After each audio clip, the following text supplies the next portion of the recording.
Blog. আজকে আমি ঢালবো, আরে কি বলছি, আজকে আমি বানাবো হলো স্লাইম অ্যাক্টিভেটর। তার জন্য বাটি চুজ করে পাচ্ছিলাম না, তারপর বাটি চুজ করার পর এখানে জল ঢাললাম। এখন ঢালবো হলো লবণ। যে লবণটা ঢালার পর মানে আমি এখন মিক্স করবো গাইস। মিক্স করার পর আমি এখানে ঢালবো হলো সাবানের গুঁড়া গাইস। সাবানের গুঁড়া ঢালার পর তাও আবার মিক্স করতে হবে। এখন আমি আবার মিক্স করবো গাইস। তারপর আমি এই স্লাইম অ্যাক্টিভেটরটা বানানো পুরো হয়ে গেছে কমপ্লিট। এখন আমি এই স্লাইম অ্যাক্টিভেটরটা একটা ডিব্বায় ভরে নিব গাইস।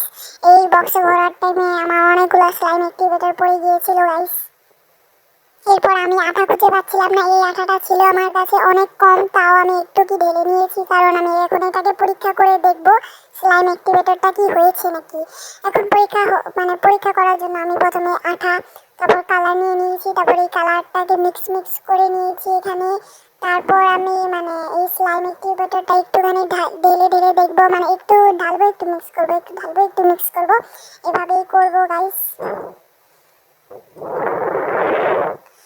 এরপর আমার সাথে একটু পরে বলি এই কথাটা, আমি তারপর গোলাচ্ছিলাম।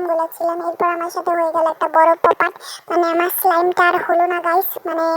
তারপর আমি আবার বানাবো ভাবলাম, তাই আমি আবার স্লাইম অ্যাক্টিভেটরটাকে নিয়ে ওখানে হালকা কালার মিশিয়েছি, তারপর একটু পাউডার মিশিয়েছিলাম গাইস। তারপর হাত দিয়ে গোলাচ্ছিলাম, হাত দিয়ে মিক্স করার পর আমার হাতেই লেগে যায়।